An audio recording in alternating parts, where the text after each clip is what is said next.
Welcome back to another episode of The Radio Psychs, your premier podcast for insights into everything mental health. I'm Dr. Aaron Haddock. And I'm Dr. Rhonda Yu.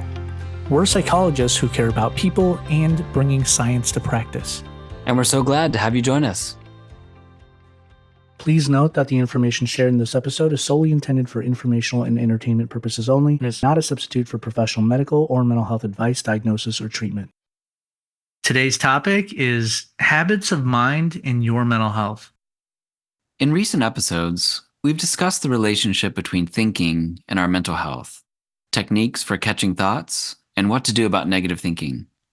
Today, we're going to focus on a related topic: how to deal with common thinking habits that can hold us back and impact our well-being.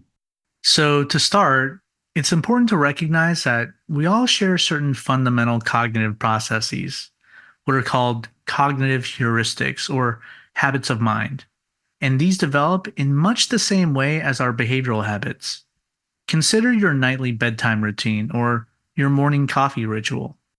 Just as these actions become second nature over time, so too do certain patterns in our thinking that shape how we see and react to events in our lives.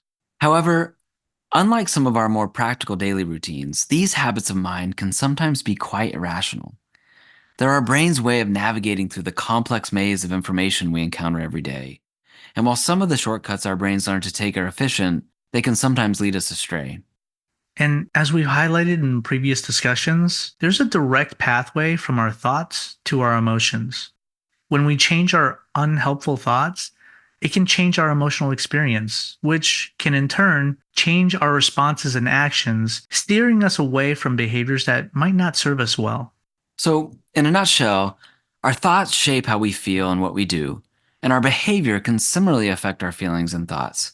They're all intimately connected. Exactly. Okay, before we go further, I think it would help to give some examples of what we're talking about when we refer to unhelpful or distorted thinking habits. So there's a whole array of these, but why don't we start with a common one? Catastrophizing. Picture this scenario. You send a message to someone you're dating, and there's no immediate reply. Catastrophizing would have you believe something like, they're ignoring me because they've lost interest. This is it. Our relationship is over. Yet, the reality could be much simpler. They might be driving, or they're in a meeting, or their phone could be on silent. This thinking habit leads us to imagine the worst case scenario and inflate its potential negative consequences. Oh, that's something I'm sure we've all experienced in one way or another. The mind's leap to disaster in the face of uncertainty. Yeah, it can be a real problem since it can lead us down a rabbit hole of what ifs that provoke unnecessary panic and cause us to feel anxious. Closely linked to catastrophizing are two other common thinking habits: magnification and minimization. With magnification, we blow things out of proportion, while minimization leads us to trivialize things that genuinely matter. Yeah, and then there's emotional reasoning, where we take our emotions as evidence of reality. Essentially, we're saying, if I feel it, it must be true, without critically assessing the accuracy of these feelings or seeking actual evidence. Then there's all or none thinking, like when we view things in strictly black and white terms as completely good or bad. Like you encounter a few setbacks on a project at work, and instead of recognizing setbacks as just part of the process, you start thinking, this project is a total disaster.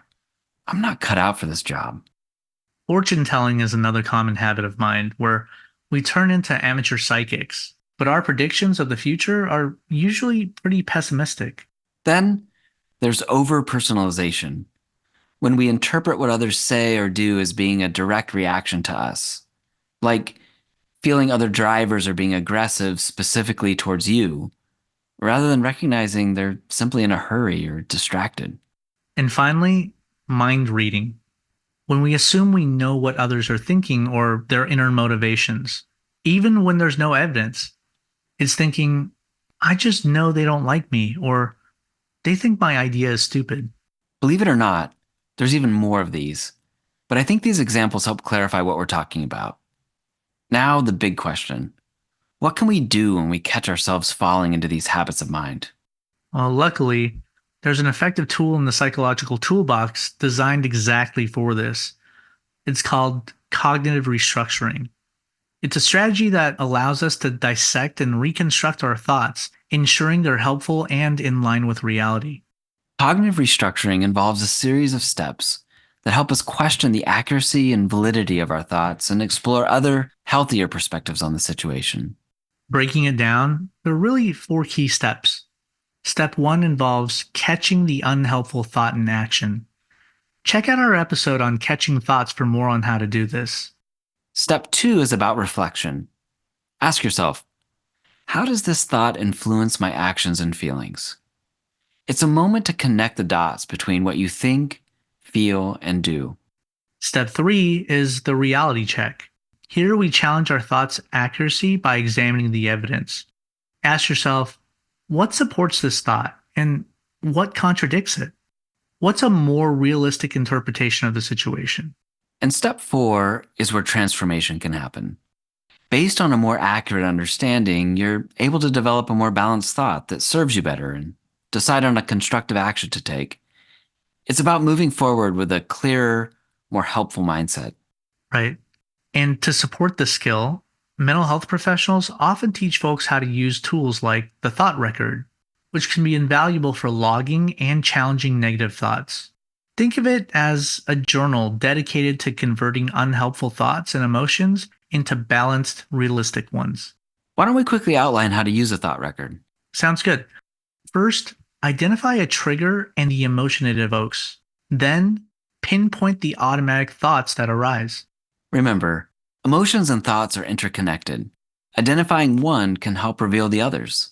Typically, each emotion you experience is accompanied by a thought, or more often, a cluster of thoughts. It's like they're part of the same family, where one emotion can reveal the network of thoughts tied to it. Once you have an event in mind, identify the activating agent or trigger, the emotion you felt, and the automatic thought. Ask yourself what you were thinking at the moment. Were there any specific images or interpretations you had? After you've pinpointed an automatic thought, along with the emotions and their intensity, and connected them to a specific trigger, you're ready to get hands-on, challenge your thoughts, and strive to find a more balanced and constructive perspective. Start by separating the facts from your opinions or assumptions about that automatic thought. Ask yourself, what concrete evidence supports this thought, and what contradicts it? Try to consider alternative explanations or viewpoints. And once you've laid out the evidence, it's time to name it to tame it by identifying the habit of mind at play. If you catch yourself catastrophizing or jumping to conclusions, for instance, try to come up with an alternative explanation. Or if you're focusing on just one side of the story, what does the other side look like? And don't overlook the language you use. For example, are you framing thoughts with absolutes like always or never?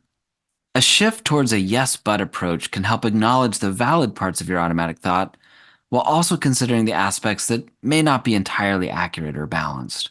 These techniques not only help in restructuring your thoughts, but also in building a more resilient and balanced mindset over time. That's right. By continuously exposing ourselves to more balanced thoughts, we're essentially training our minds to default to these healthier patterns of thinking over time. And that's a wrap. We hope this expose of common thinking habits has been helpful.